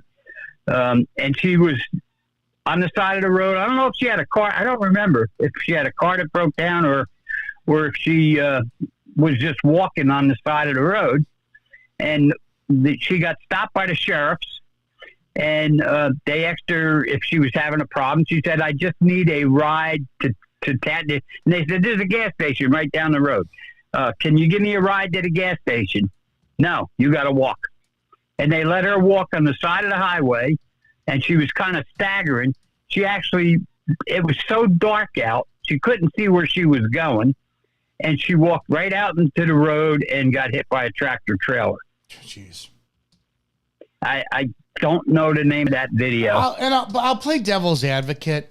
How do we know that was true, and maybe the cops went, "Hey, listen, I would love to, I can't stay because I don't know if there's body camera footage or anything. If there's body camera footage, and the cop goes, no, fuck you, walk. There is. Okay, if that's the case, I don't know. I don't even know. Would you know where this was? What state this was? No, I don't remember. I mean, if I can find it, I will send it to you. Yeah, that's fine. I mean, because it's always like the one thing I don't want to do is I don't want to fill in the blanks of things I don't know. Because what if the cop will listen, stay right here. It's dangerous. I got to go back. I'm going to empty out the back of my squad car so you could sit in. But there's sometimes. No, that's not what happened. Okay, all right. They flat out left her in the road and took off. Okay, I don't know. That was horrible. It was horrible to watch. I believe it. I appreciate your call, though, but I get the frustration. I feel it every day. Sure. Well, thanks for letting me say my piece. Yeah. Have a great New Year. Appreciate it. And you too. All right. Thank you. Bye. Bye. All right. Let's look at some other stuff. If you guys want to call in, go ahead, 708-982-0974. Let's take a look at this one. This is neighbors' lights cause sleepless nights. Okay. I don't even know what this is. I think I saved this today. Strobe lights in the backyard? We have Christmas lights on the back patio. Yeah, they're not Christmas colored, but yeah, I guess you can say that. I'm just saying we have people from multiple houses calling because it's going through their windows. Yeah, you guys have strobe lights in the backyard? Imagine hating your job so much you actually have to take a 911 call because of fucking lights. I actually feel bad for this cop, but I understand that frustration a lot. Yeah, you're live. What's going on? I'm sorry, I had you on mute. Say it again. I said, hey, Izzo, how are you doing, Yo, sir? what's going on, man? I've called before. I'm the one that said I agree with you on things and don't agree with you on other things. Good. I don't want arbitrary agreement. I appreciate that. Thanks. And I wanted to say before I get into the rest of this, because you haven't done a live in a while, so I had a few things I've written down I wanted to ask you about. But one, I want to say I appreciate you, as there's a lot of other cop channels on that they only either tell good things the cops do, or if the cops do bad things, they try to excuse it away and give excuses why. You'll at least say, hey, you know what? The cop screwed up. Or, you know what, guys? I don't care if you like it or not. The cop did a good job. So at least you're down the line, both sides. Thank you. I try because I'm a hypocrite. The one thing that I don't ever want to, I think the cops don't realize that 90% of the stuff that I criticize them on, I've done. I've spoken to people like they're pieces of shit. I've never violated anybody's constitutional rights, so there's that 10%. But I've abused my badge, driven fast, acted like I was too good for the fucking room. I've never padded stats. I've never lied. No, fucking never lied at all. But it's just I empathize with them, and it's kind of like, shut the fuck up and listen to my mistakes and don't make them because I know what you're going to do. But yeah, go ahead. So I wanted to also give you a little advice and take it, leave it, do whatever. Sure. You have a book that you push all the time, and you have your PayPal that you push all the time, which I would really love to get, but I'm not going to lie to you. Myself and probably a lot of those other young officers that are just getting into the field don't have time to actually sit down with a physical book and read. Have you ever thought about doing an audio book and actually selling it that way so they can listen to it? Yeah, and I don't do whatever. Yeah, that's 100. I have several years. I just don't know how to do it, and I got to talk to my publisher about it. I thank you for bringing that up again. I would love to do that. All right. So the one that got my attention was you did a video with a lawyer in a car. He was giving his DUI. opinion or his facts with the DUIs. Yes. And you said, and this is one of the things that I kind of disagree. Now, you said you've been in combat sports your entire life, so have I. So I know the answer you're going to give is going to be, if you're going to be stupid, you better be tough. And I understand that. But you had said that a friend of yours or another cop friend of yours had said that he had the perfect example. If you get pulled over by the cops, roll down your window, turn on your in-cab light, have your license ready, and put both your hands on top of the steering wheel with your palms facing up. Yeah, that's Mike Brown. Mike Brown is the single greatest fucking firearms trainer in the country as far as I'm concerned. He's a former police officer. He's former military. He's an adjunct professor, college professor. Mike's tactics, and I saw this, I went, this is really good. He takes his palms up and he lays the backs of his hands on the steering wheel, so when the cops come up, they could clearly see there's nothing in his hands. That's Mike Brown from Chicago. But that's his stuff, and I liked what he said, but go ahead. But I remember, see, that to me is like if I'm walking down the street and you were in uniform, you were still a cop, you walked down beside me, automatically just ought to get up against the wall, spread my arms, spread my legs, and turn out all my pockets for your safety. Sure. I mean, it's a choice. You don't have to do it. I think Mike's also black. So Mike is showing, eliminate the excuse. It's like you have no obligation to be nice on a traffic stop to a cop, correct? True. That is true. And I don't agree. I don't agree with people who are like, well, just be nice to the cop. Why? But I'm also like, don't be a dick either. Be indifferent. Just be indifferent. True. It's still shitty that we know it's always going to happen. That cop is going to base their traffic citation based off of your attitude, which is illegal. It's a constitutional violation, First Amendment, period, and they're still going to do it. But it's kind of like, I know damn well if I get pulled over and some cop recognizes me, knows who I am, I'm going to be like, oh, fuck. It's like, yeah, how are you? License, insurance, here you go. Whatever you need, I'm going to have to eat shit. Otherwise, it's going to be whatever. So Mike is just eliminating the risk of a young black person getting shot by a jumpy trigger figure Chicago cop. Well, but that goes back to the problem of we shouldn't worry as citizens that we're going to get shot every time a cop walks up to the car. No, you shouldn't. But we do. Even if we did something stupid. That comes back to the hiring process and these dumb fucking candidates. When I was in high school and I wanted to be a cop, my mother said it's not going to happen because in Illinois, you still had a 5'8" requirement. I went into high school at 5'3". I'm 5'7". And they got rid of the height requirement because it was discriminatory. I don't know why they did. I think it's like the bar I worked at before I became a cop was a 4 a.m. bar. And it was right around when Limp Bizkit was really big and Kid Rock. And we used to have brawls every fucking night of the week. And for some strange reason, the bar owner, who I love the man to this day, decided to get rid of all the big steroid juice head 6'5" bouncers. And he replaced them with guys my size. Yeah. And it's like, why would you want that threat of, all right, we're not going to screw around, right? Because these guys aren't afraid. So, I mean, if you actually had some cops out there, here's the danger. This is the danger.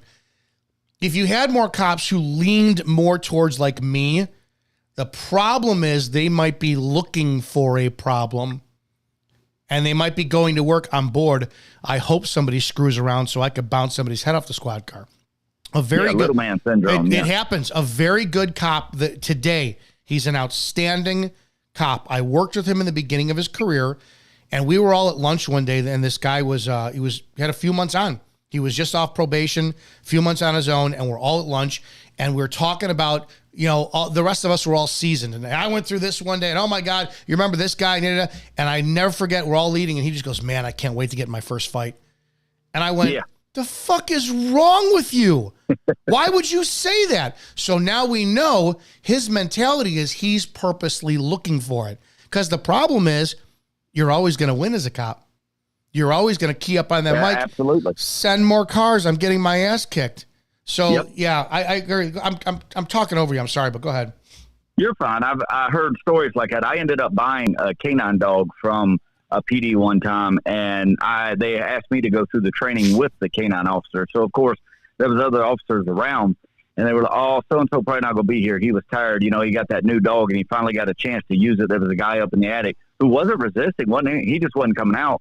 And they were bragging about it was the dog's first chance to bite. Yeah. Oh, yeah. And they wanted to send the dog just to bite, just so the dog would understand it can bite. Yes, that happens. That happens quite a bit. Your next, you did touch on it, but I didn't follow very well. Forgive me. You said about cops lying. Now, my question was, if it's illegal for me as a citizen to lie to you as a cop, well, when you were a cop, and if it's legal for the cops to lie to me, what's to say the cops don't lie that, oh, well, that's a law. You can't do that. But they're lying. It's a hypocrisy. Cops can lie to you except for everything as far as promising. So if I'm going to get a confession out of you, I can lie. The only thing I can't lie about is making a promise to you. Yeah, you tell it to me, man, I'll set you free. Can't do that. So I could tell you all, like one of my greatest confessions I got out of a guy was it was an auto. A guy ditched his car. He drove it from the northwest suburbs of Lake County down to Sycamore, Illinois, and he ditched his car for an insurance thing. And one of my coworkers, Jeff, he's like, I can't get anything out of him. He said, you come in, just read him his Miranda, and whatever he writes down is what it is. So I fed this kid a story.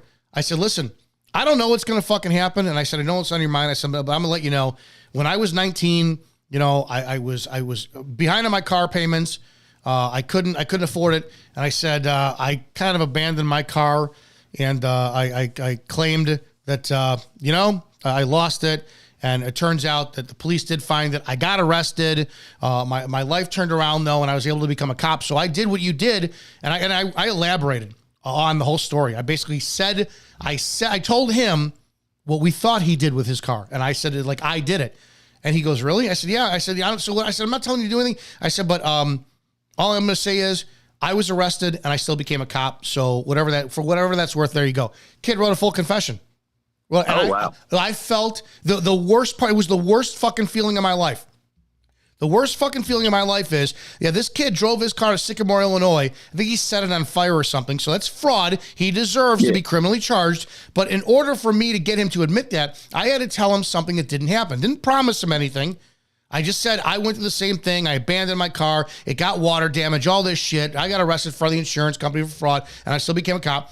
The worst fucking part was after he signed the bottom of the confession, he wrote for 10 minutes. I said, all right, do me a favor, stand up and turn around. He goes, what? And when I put the cuffs on him, I felt sick to my stomach. I can see that, I wasn't celebrating. I wasn't like, that's fucking awesome. I was like, this is so fucking vile. But then again, whose fault is that? Mine or his? Because if this is a guy who rapes a toddler, and I asked this in the academy, that's why I did it. In the academy, I asked our professor Zof, I said, what if we get to the point, or there's a guy who fucks 4-year-olds out there, and I look at him and I go, listen, I get it. Dude, they just smell different, and you know their body's tighter, and I laid out, and I disgusted the entire fucking class, where I painted a scenario, and Zof goes, if you do that, you will have a very high successful closeout rate with your career. But it's disgusting. It's fucking, but is that the evil that we need to do instead of beating the shit out of people for confessions? So it's a very slippery slope. I was more wondering what if, and you know, and I understand you're going to the extremes, which is what you dealt with every day. Let's say you just deal with a stupid little street cop who's pissed off at his wife, his kids, his bosses, everybody else. And he looks at me and says, well, it's against the law for you to stand there. So I walk to the grass, maybe. Then he turns around and arrests me for trespassing. It was a lie that I couldn't stand where I was. That was perfectly legal. He just didn't want me there. But when he made me move, he knew I'd be trespassing. Then he could arrest me. I know that's it's hypocrisy. It blows away. It's a pain in the ass. It really is. So my last question would be, you were talking about cops holding other cops accountable and not being afraid. Now, I don't believe anybody should be hurt for simply a job they do. I don't care what uniform they put on, what title they have. They shouldn't be hurt for that. And why are the good cops they always say the good cops, there's only a few bad apples. Why aren't they pushing for cops that actually break their oath or break the law to be held to the same higher standard that a citizen would? If I hit you, I'm going to get assault and assault on an officer. If an officer assaults me like they did that prison guard, or that prison inmate, which is actual murder, why aren't they held to a higher standard and get a higher penalty? Right. It's always, they were it's Graham v. Connor is what they say. That's the standard for use of force. And the litmus test is, what does the officer know at the time? And if you ever listen to Graham v. Connor, it's pretty much like, I'm paraphrasing, cops saw some guy go into a store, like a convenience store. He was a diabetic looking for orange juice or something, and comes out of the store very quickly, and there's like some suspicion he might have shoplifted or something. Goes down the street. I don't remember what the circumstances were down the street, but then they wound up roughing him up, thinking he had committed a crime, and they were protected because this is what they knew at the time. So we give the cops a break based off of the knowledge they had at the time of the interaction. You don't see there's a big slippery slope on two sides of the coin, because on one thing, I didn't know. On the other side, you're asking them to know a lot more. So it's it's an impossible task. It's a pain in the butt. It really is. Well, just like the video you just showed, the guy who intentionally lied on a report and was caught for it. I mean, shouldn't he be held to a higher standard because he intentionally falsified a report? He knew that. Yeah, he should be fired for that? No, he should be criminally arrested. Should be arrested. Yes, he should. Yes, he should. Yeah. So he lies in a report, and you go to jail because of it. Now you're in jail. Now all of a sudden you got lawyer fees to prove that you're innocent. Absolutely. You can't pay your rent. You get evicted. You know, you lose your job because you spent 2 weeks in prison because you're in jail because you couldn't come with a bond. And we discipline the cop. Are you kidding me? No. Yeah. They should be arrested. Exactly. Well, I appreciate you taking my call, sir. I'll leave you alone. I appreciate it, though. Thank you. I appreciate the call, too. Thank you. I appreciate you disagreeing with me where needed. I think that's how I will improve. So thank you. Bye. All right. I see somebody else called in here. My glasses. Let me see this.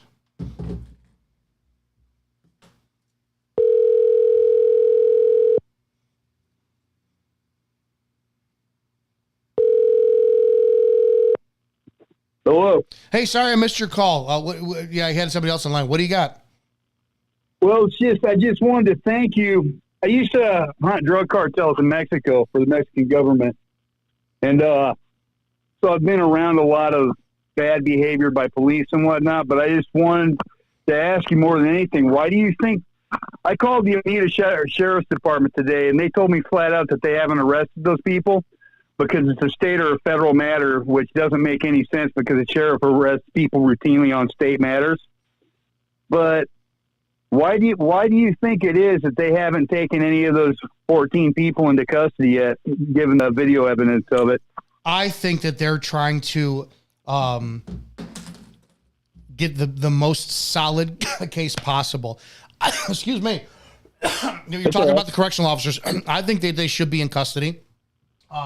Because you know damn well, if this is you or me, we are going to be sitting in a jail for 72 hours or whatever period they can hold us while they do their investigation. We know that. So why these cops or these correctional officers are not already behind bars, I don't know. They need to be detained, period. And the only access they need to anybody is their lawyers. Other than that, I'm hoping to God, like the justice is not served fast enough. There's nothing you can tell to me, and I'm a former use of force instructor, use of force expert. There's nothing. It's not possible for you to say, well, he stabbed his pregnant girlfriend 17 times, and this is what he deserves. Well, I hope if you have that position, I hope it happens to your fucking mother. I really do. So when it comes to this, these cops, they need the death penalty. I truly believe if you have a group of men who have no problem murdering and lynching a handcuffed subject in a time where racial division in this nation is as intense as it is, and they do it knowingly, those are people you do not need on this planet. Get fucking rid of them. I'm 100% in for that. There's already been in the neighboring county, the sheriff just went on and made a video on YouTube about them having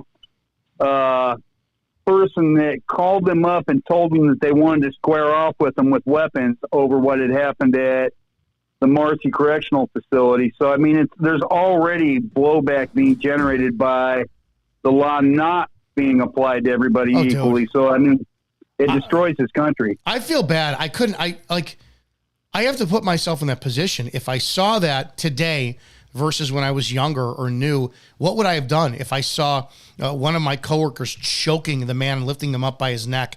I know damn well if I intervened, you're done. You're done. You're going to get fired. You're going to get tuned up. I agree with you. I've been in that position myself, and so I don't really... But, I mean, to act like it doesn't happen, the FBI went into L.A. County Sheriff's Department and came up with several cases of inmate abuse. I mean, it's a prevalent thing. We don't really talk about it, but everybody knows what goes on. Yeah, 100%. And the problem I have is now all of a sudden, what about all the correctional officers who actually treat people with respect? I don't get. This is my view. Now I was a cop. I don't believe in. I have the right to assign punishment to another human being. That's why I never progressed, never learned the law as far as being a lawyer to being a judge, because I could never self-righteously sit on a bench and decide somebody's fucking sentence. I couldn't do that. That being said, I like the middle. I can't punish you, but I can protect you and I can hold that line as much as possible. What about the correctional officers now who are outnumbered 100-1, 50-1, no weapons, by themselves in those locked down facilities with inmates who are now got nothing to fucking lose, and they know that these correctional officers abuse them, because you have to have a certain type of mentality, man or woman, in the correctional facility who might have a few fucking screws loose. They are locked in jail themselves too. They turn into dark human beings. You just brought up a key point, because in the use of pain compliance, there's such a thing as going too far. If you give the person that you're trying to take into custody or whatever the idea, if you plant it in their head mentally, that if they even or try to comply, but still you're going to keep administering more pain, you just put it in their head that they have to fight you, because no matter what they do, they're going to be in a position of where more pain is going to be applied to them. Fight or flight. It's fight or flight. Exactly. And if you give the people that are incarcerated that same type of idea that no matter what they do, they're going to be at risk of losing their life, you're opening up a very dangerous can of worms.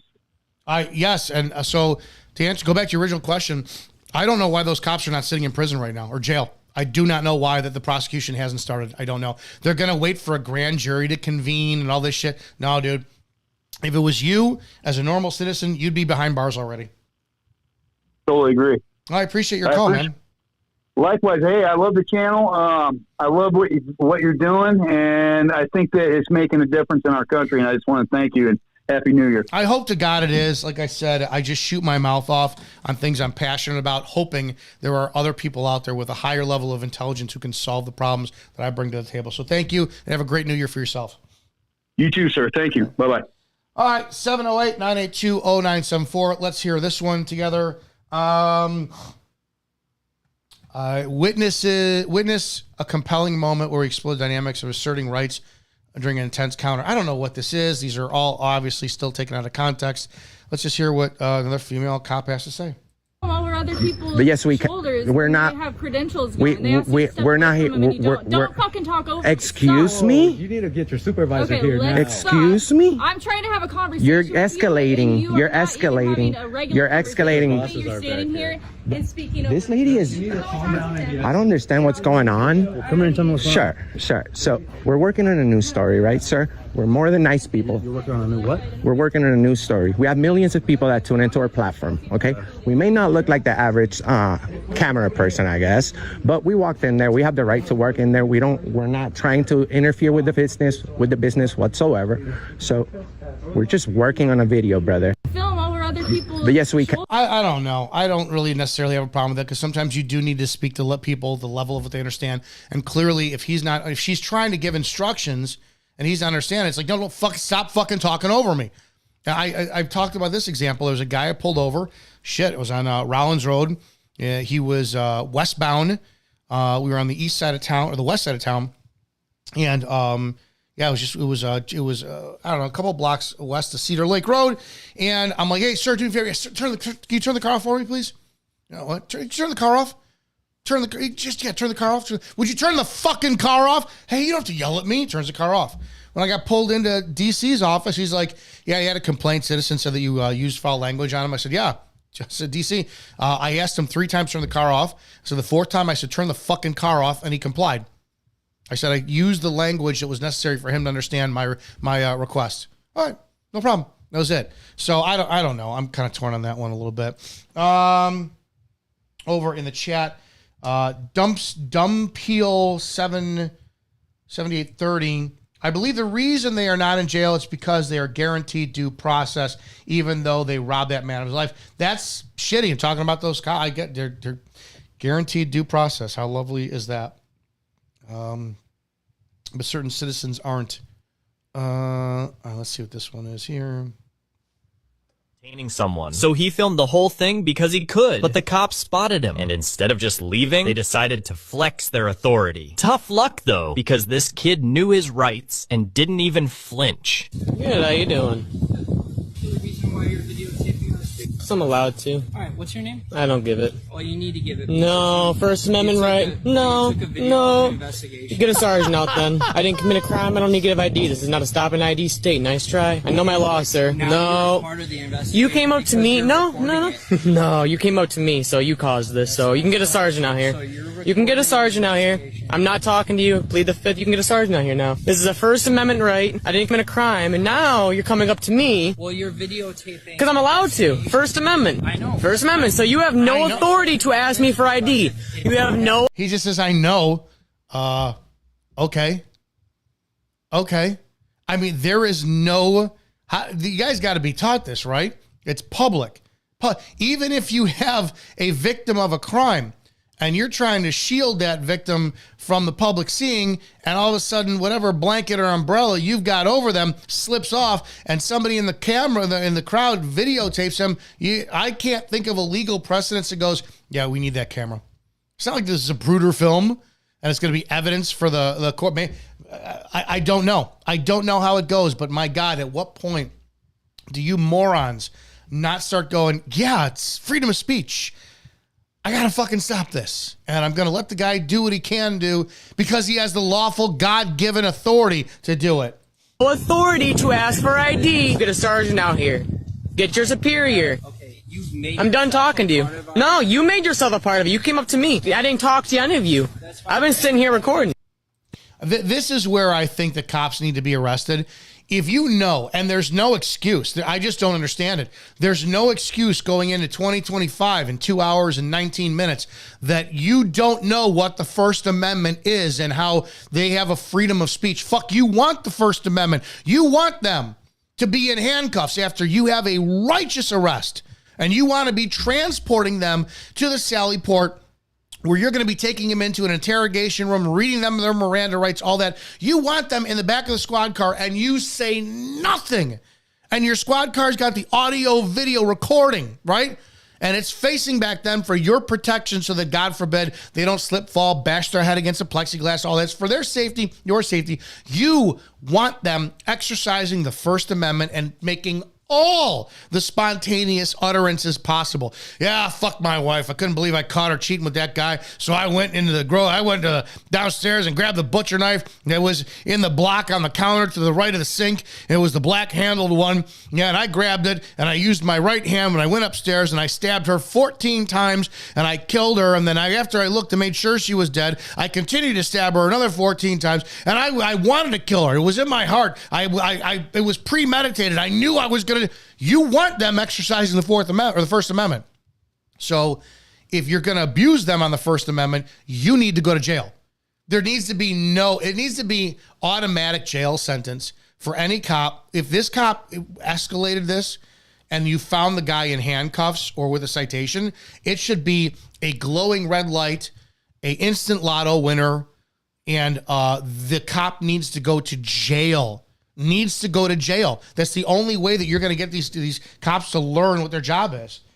Tom Rain says, what about the cops identifying with right here? Not once in my line of work have I pointed my name and said, oh, yeah, you say, what's your name? Right here. I mean, yeah, that's whatever. If you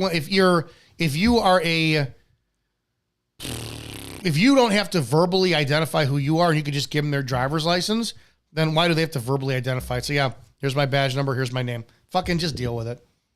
You're being petty on that side of it too. Isn't violating civil rights a felony? Yes, it is. And if convicted, I believe it's a mandatory minimum 2 years in federal prison. But you don't have people prosecuting. That's the problem. That's the number one problem. We do not have people criminally prosecuting cops. Why? I don't know. Live from Hell happens all the time. Have literally hundreds of videos and shorts on my shadow banned channel. You can go ahead and Live from Hell. If that's the channel you're out, it's Live from Hell. JP HELLACIOUS is the YouTube channel, I believe. Ever think this is Sky High 420? You ever think maybe the problem is post 911 policies? Could be. It was a different time. It was September. That was my first year. I was still on probation. I was in third phase FTO phase when the Twin Towers were hit. Yeah, so my whole career pretty much was post 9/11 policies.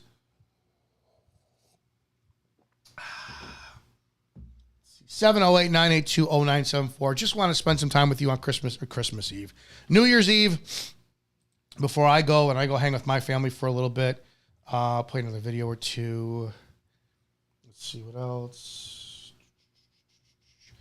Connor McLeod, Arizona woman denied ride by motor cops. Video ID. Let me see if I could do that. Copy.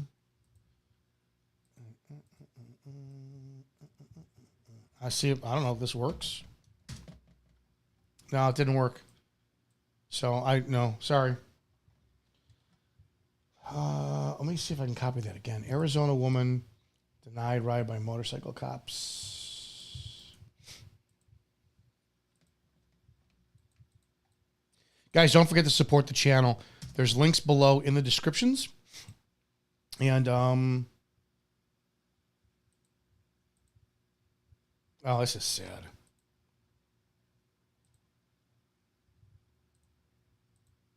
Can you please take me there? We can't give you a ride. Please. I don't have nowhere to put your stuff. In the trunk? My car is full. Just stay off the white line and keep walking, okay? I don't.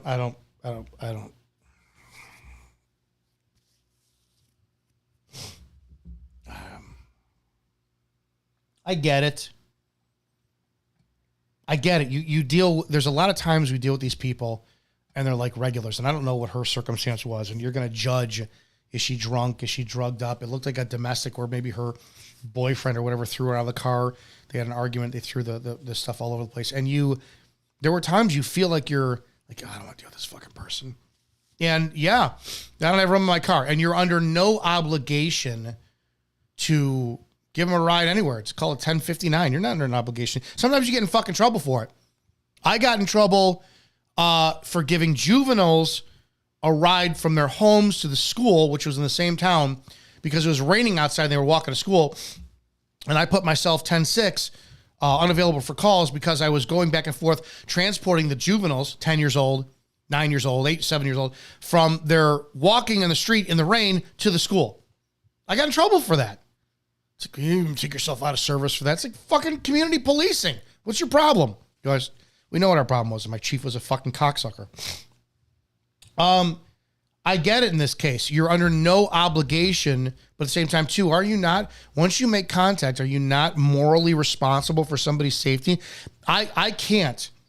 There's if they, and I didn't watch the video. I don't want to watch the video, but you're going to tell me she's got 3 suitcases of shit. And yeah, you may not, right? Some policies, like what if it's a canine car? Like in Illinois, you're not allowed to transport animals and people in the same vehicle. Like if I transport a dog, I can't transport a dog in a squad car, and I can't transport a person in a truck that we used to transport the dogs to the pound for. So it's like there's a lot of bullshit ways to get around it. But at what point do you just go, man, I gotta be a human being here? And this is a point where you as a citizen they would find a way to charge you. So here's my logic on this, because again, if you were down the road and you saw a woman just in the same circumstance, and you have no police authority whatsoever, you pull over and she asks you for a ride, you're not under any obligation whatsoever, and you've got 3 briefcases, this and that, and she looks impaired or says whatever, and you're like, no, I'm sorry, I cannot help you, and you leave, and then 13 minutes later she's hit by a semi and killed. You don't think that the courts are going to try to find a way to criminally charge you with negligence? They're going to. You know damn well they're going to. They do it every single time somebody breaks into someone's home and then the homeowner shoots the person in lawful legal self-defense. Well, we got to find a way to charge the homeowner. It happens all the fucking time. So it blows me away now. You have the cops who you would think would have that ultimate level of like moral responsibility to do their fucking job. But then now she's like, that's negligence times 10. I don't know what happened to it. I saw it. You guys could check this out if you want to. I don't want to watch this fucking video. Cops told injured woman to walk the next town. 13 minutes later, she was dead. I appreciate you sending that to me. I don't want to watch it. I just fucking don't. I don't. Lobster lover, yeah, it has nothing to do with rules and policy. It's about human decency. There is no fucking human decency. There is none. Daher Master, I would usually agree with you, Mr. Izzo, but the allegation of her being an abuse victim should add weight. Are you talking about this? I didn't watch it. If this woman was a victim of abuse, yeah, then I would like to think they would have a policy mandatory for care. Call rescue. For the love of fucking God, if she's injured, why did they not call the local paramedics? You really want to sit there and fucking pass the buck? CENTCOM 9511. Just send me the tone out rescue. Give it to them. Fucking let them do it. Then it costs nothing. You're on the highway, 9511, you call me a taxi. I have no idea how to pay for it. Then there should be some kind of fucking fund at the department that does it. And you wait at the side of the road for an hour for the taxi to come, have her sit in the back of the car, and you're getting paid that entire time, dude. So it's fucking wrong. It's wrong. Duty of care, Connor McCloud. Yeah, I that's just it's fucking, it's disgusting. It's fucking disgusting, is what it is. All right, I got all your calls. Yeah, let's wrap this up, right? Because it's New Year's Eve. Kind of hungry. Grave Digger 47. I would say the whole union is responsible for those COs and not being arrested yet. They have an enormous amount of power. Dude, I don't know. My union, I was union president. We had MAP. And fucking, they did nothing for me when I went through what I went through. And if you want to find out what I went through, buy my book, Before the Badge, everything you need to know before you become a cop. I was like, the fuck do you even, I remember talking to the unions, like during my suspension time, I'm like, what's going on? Well, the fuck do I pay dues for? So I think unions are useless, to be honest. That's my opinion. And I had that position. The only reason I got involved with the union in my department and I ran for the position of president was to get the current president, who turned out to be one of my greatest friends, Joey, who was in the position. I was brainwashed into thinking that Joey was a problem on our department. And I was I was a company man. I did everything. Like when we partnered with Joey, go out there and get as many stops as possible, run circles around him, pressure him to wind up getting all irritated, because we're going to raise the level of what the standards are for him to meet it. And he's not going to be able to meet your standard. Oh yeah, I'm going to do it. Oh yeah, I'm going to do it. And it wasn't until I got to know Joey that I'm like, holy fuck, dude, they're fucking with you. And so it's like, I was anti-union before I became in the union, got in the union, and the only thing that fucking helped me was I had an arbitration that if I lost my federal lawsuit against the department, I had the arbitration to fall back on. But, we settled on the federal lawsuit, so it was all fine. Let's see. What's your opinion on the Fraternal Order of Police? I don't have one. I was a member of the FOP when I was with my first department. I really don't have an opinion. I'm not that knowledgeable on them at all. Remember tomorrow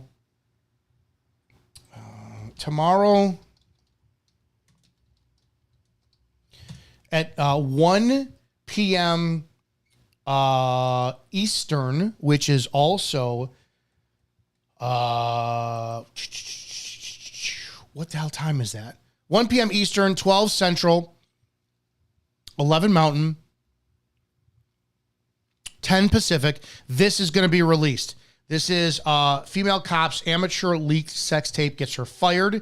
This is a story of Trooper Ivana Williams, who I interviewed today. It was a full podcast. It was about an hour and 20-minute podcast where we talk about the fact I'm anti-female cop 100%, but you might be surprised about my views come the end of the podcast and what I believe about this and how I interviewed her purposely. I asked her to come on because she got completely fucked over.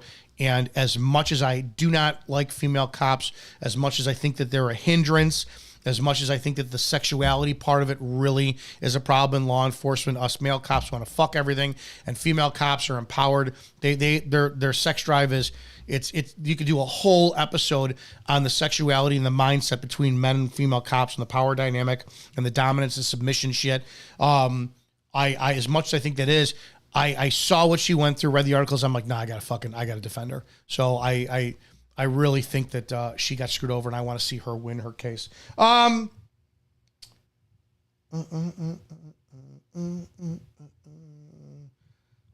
Okay, that's about. I got nothing else for you guys. No more calls in. That's awesome. Remember, we go back to this Wednesday nights, 9 p.m. Eastern, 8 Central, 7 Mountain, 6 Pacific. Call in. You can always leave me a, see this down here, 708-982-0974. You can always leave me a text, voice note, voicemail. You can send an email to officerdominickizzo@gmail.com. Guys, I get daily emails from you. I've got hundreds of emails I'm very backlogged on. I'd love to hire some help. So if you could wind up, go ahead. And if you look down here in the videos, if you look down here, you see here, let me pull this up for you.